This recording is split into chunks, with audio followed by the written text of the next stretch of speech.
सबसे बड़ी चीज आती है शहीद भगत सिंह। भगत सिंह को मैं कितना मानता हूँ आप लोगों को दिखा दूं। मेरी छाती पे जो छप रहा है वो भगत सिंह है। मेरी छाती पे जो छप रहा है वो भगत सिंह है। मेरे लिए मेरी माँ से मेरे बाप से बढ़कर भगत सिंह है, जिसको मैंने पढ़ा है और जिसको पढ़ के मैंने बहुत कुछ सीखा है।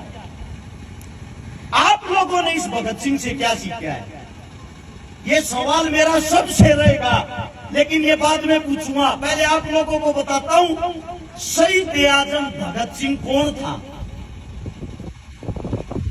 सिर्फ और सिर्फ आप लोगों को उसके जीवन के आखिरी 12 घंटे बताऊंगा। जो उसके जीवन के आखिरी 12 घंटे थे वो उस इंसान ने कैसे बिताए थे। 23 मार्च का दिन था 1931 में, हम गुलाम थे और उस दिन रात को जोरदार आंधी आई थी। जब जोरदार आंधी आई, सवेरा निकला। सवेरा निकलने के बाद ठंडा मौसम था, जो मौसम हाल फिलहाल का है। जैसे आप लोग बैठे हुए हो सब, लाहौर जेल के बाहर ऐसे ही लाखों आदमी इकट्ठे हो रखे थे उस भगत सिंह के लिए, राजगुरु के लिए, सुखदेव के लिए। वे तीनों शेर जेल के अंदर, ये लगा लो जहां मैं खड़ा हुआ हूं ये लाहौर की जेल है, और जहां आप लोग बैठे हुए हो आप सब जेल के बाहर हो। अब वो दिन बताता हूं आप लोगों की, रोम रोम तर्राएगा अगर आप बातें सुनोगे। उस दिन जेल का वार्डन शरद सिंह आता है शाम के 4 बजे और सबके गेट बंद करते हुए, सबके दरवाजे बंद करते हुए कहता है जल्दी से सब अंदर हो जाओ, ऊपर से आदेश है। उसी जेल की 14 नंबर कोठड़ी में शहीद आजम भगत सिंह, जिसकी जो जेल की जो कोठड़ी थी 6 बाई 8 की, 6 फुट चौड़ी 8 फुट लंबी, उसके नीचे कच्ची हरी हरी घास उगरी, उसके अंदर शहीद आजम भगत सिंह, जिसका कद 5 फुट 11 इंच, जिसकी कमर का साइज 27, जिसकी छाती का साइज 32, जिसके पैर में जूता आता था 7 से 8 नंबर का। आप लोग सोचते हो भगत सिंह कोई भीम था, ताकतवर था, ऐसा नहीं है। अंदाजा लगा लो वो कैसा हो। जिस वक्त उसकी फांसी का टाइम था उस वक्त उसका वजन था 62 किलो, और जिस वक्त वो जेल के अंदर गया उस वक्त उसका वजन था 57 किलो। अब गौर करने की बात सुनना, भगत सिंह कौन था, भगत सिंह की क्या विचारधारा थी। जब शरद सिंह उस गेटों को बंद करते हुए आता है, उसके बाद आता है बरकत नाई, जो जेल का नाई था, जोर जोर से आवाजें निकालते हुए, रोते हुए, ओए मेरे भगते को मार देंगे आज, ये गोरे लोग मेरे भगते को मार देंगे आज। सबको पता लग गया कोई न कोई अनहोनी होने वाली है। इतनी देर में सरदार जी का वकील आ जाता है, प्राणनाथ मेहता। वो भगत सिंह को कहता है सरदार जी आपको फांसी होनी थी कल सुबह 6 बजे, लेकिन ये लोग आपको आज ही फांसी देना चाह रहे हैं, ये इतने भयभीत हो गए हैं, इतने डर गए हैं। भगत सिंह बोला मेरे को फांसी की चिंता नहीं है, मैंने एक किताब मंगाई थी, वो किताब लेके आए। प्राणनाथ मेहता ने वो किताब निकाल के दे दी, जिसका अंतिम समय चंद घंटों के बाद उसके सामने खड़ा है। वो इंसान आराम से शेर की तरह किताबें पढ़ रहा है, वो इंसान आराम से किताबें पढ़ रहा है। प्राणनाथ मेहता, उसका वकील, बोला देश के लिए कुछ कहना चाहते हो आखिरी शब्द। भगत सिंह जी ने कहा साम्राज्यवाद मुर्दाबाद, इंकलाब जिंदाबाद, इससे अलग मैं कुछ नहीं कहना चाहता। ये बात होने के बाद प्राणनाथ मेहता ने देखा एक छोटा बच्चा, आज भी इसके अंदर इतना जोश, इतना लीडर, और जेल के बाहर इतने आदमी खड़े थे। अगर एक आदमी जेल की एक ईंट उठाता ना, उस जेल को तोड़ के रख देते। लेकिन हम गुलाम थे, हमारे पैरों में जंजीरें थी। उस जेल के बाहर ही खड़ा हुआ एक इंसान विलाप कर रहा था, जिसका नाम था वो गा, जो वाल्मीकि जाति से था। वो गा वाल्मीकि। आप लोग आजकल जातिवादों में अपनी ऐसी तैसी कराते हो, आपस में लड़ते हो, आपस में भेदभाव करते हो। भगत सिंह का आखिरी सपना था उस बोके को, मैं बता देता हूं बोका कौन था। वो जेल की सफाई करा करता, जेल का भगत सिंह का मलमूत्र उठाया करता, और भगत सिंह प्यार से उस बोके को बेबे कहा करता। पंजाबी भाषा में बेबे माँ को कहते हैं, उसको माँ कहा करता। जेल के और आदमी बोले, अरे वाल्मीकि जाति के इंसान को तू बेबे कह रहा है, माँ बना रहा अपनी, किस लिए? भगत सिंह बोला, मूर्खो, जब मैं पैदा हुआ मैं छोटा था, मेरा मलमूत्र या तो मेरी माँ ने उठाया था, और आज या मेरी ये माँ उठा ली है, मेरे लिए ये मेरी माँ ही है। भगत सिंह ने बोके से कहा, बोके तेरे हाथ की रोटी और खाना चाहूं बेबे, अपने हाथ की रोटी खिला दे मेरे को। वो बोला, सरदार जी आप उच्च जाति के हो, मैं एक छोटा सा इंसान, आपको रोटी खिला दूंगा, लोग मेरे को मार देंगे। भगत सिंह बोला, मैं हूं ना, खाने वाला मैं हूं, तू क्यों चिंता कर रहा है? बोगा अपने घर से रोटी बना के लाता अपने हाथों से, और बोगा टूक तोड़ के एक निवाला भगत सिंह के जैसे ही मुंह में देता है। बोगे की आंखों से आंसू निकल आए, बोला, रे भगते, तू किस मिट्टी का बना हुआ है? तू किस मिट्टी का बना हुआ है? लोग आपस में जातिवाद में लड़ रहे हैं और तू इतना प्यार कर रहा सबसे। वही बोगा जेल के बाहर खड़ा था। भगत सिंह की आखिरी ख्वाहिश थी, एक बारी उसके हाथ की रोटियां खाऊं। वो बाहर चिल्लाता चिल्लाता बेहोश हो गया, जेल के अंदर उसको भी नहीं घुसने दिया। जब भगत सिंह को अंग्रेज आए, वो टीम आई, फांसी के लिए लेके चल दिए। फांसी के लिए जब लेके गए, तीनों से पूछा गया, तुम्हारी अंतिम इच्छा? गाली देते हुए बोला, शहीद आजम सरदार, अबे कुत्तो, आखिरी इच्छा यही है, इस देश को छोड़ के चले जाओ। पहली इच्छा भी यही थी, इस देश को छोड़ के चले जाओ। हंसते हुए कहा, ये तुम्हारे बस की नहीं, अपनी फांसी की तैयारी करो।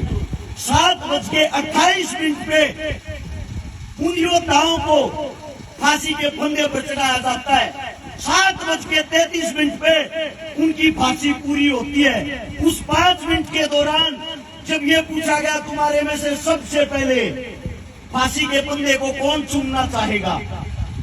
एक ऐसा पागल था जिसका नाम था सुखदेव। उसका कहना था, मैं देश के लिए एक बार मरना चाहता हूँ। सुखदेव ने हंसते हुए कहा, सबसे पहले फांसी के फंदे को मैं चूमूंगा। पहले सुखदेव का नंबर, फिर भगत सिंह का, फिर राजगुरु का।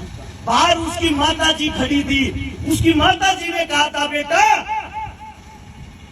जिस फांसी के फंदे को तू अपनी दुल्हन कहता है, जब वो तेरे गले में डला है, तेरी आवाज मेरे कानों तक सुनाई देनी चाहिए।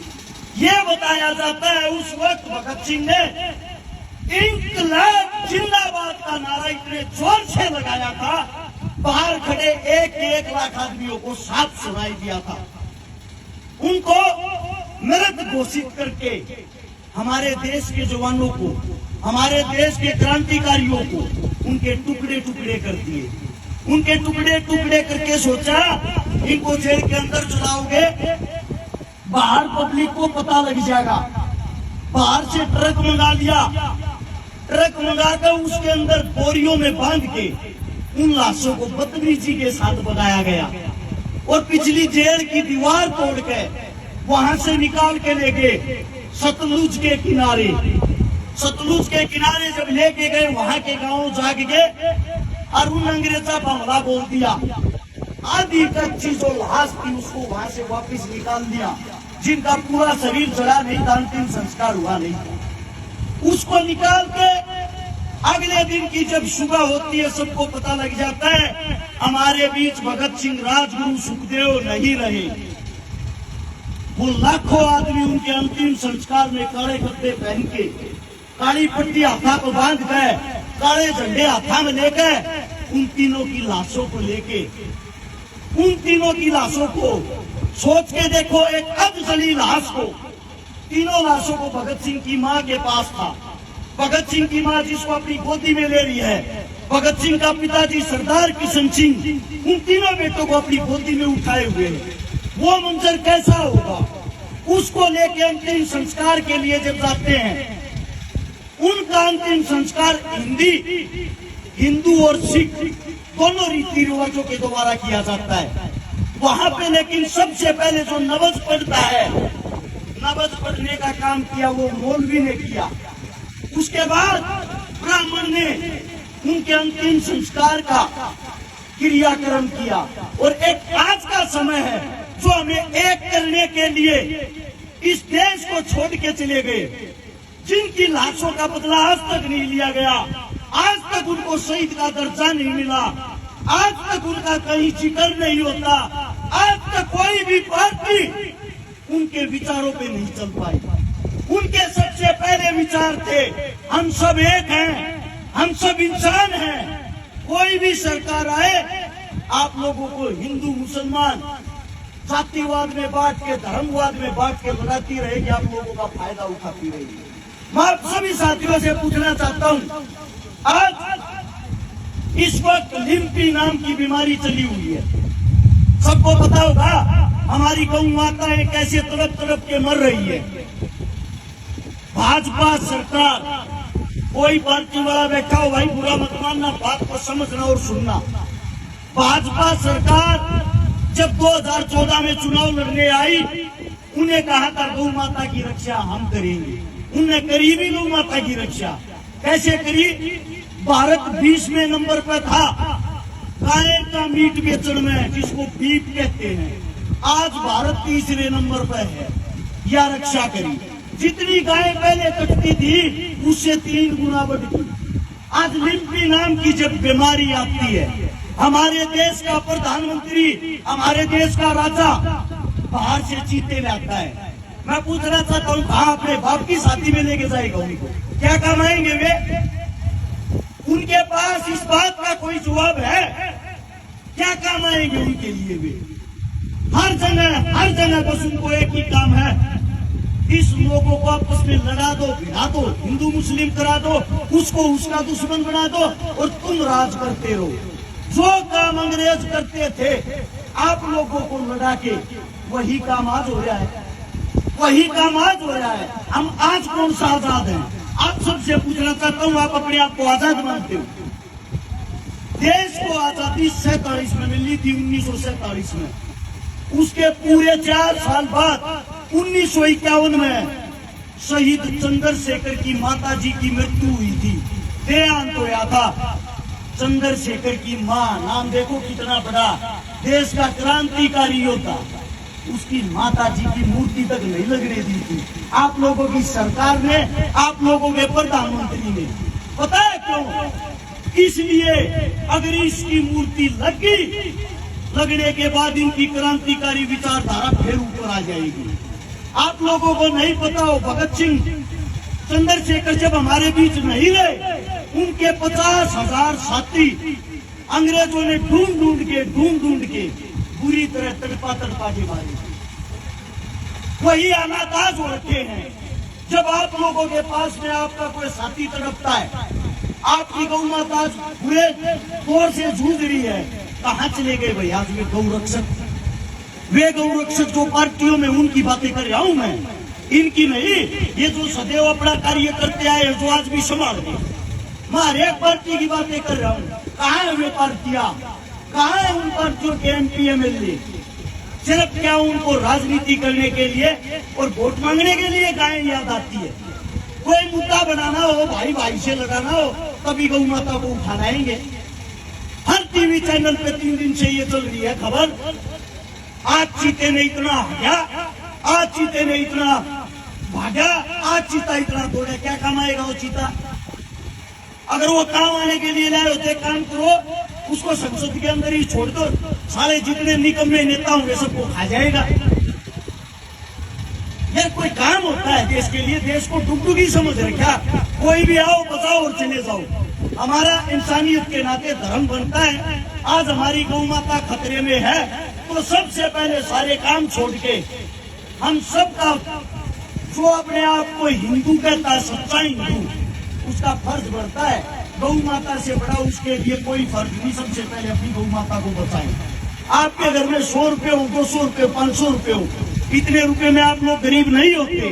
वो 300 रुपए की दिहाड़ी भी करता है ना, अगर एक दिन की अपनी दिहाड़ी दे देगा वो गरीब नहीं होता। आप मंदिरों में भी तो दान देते हो, मस्जिदों में भी तो दान देते हो, गुरुद्वारे में भी तो दान देते हो।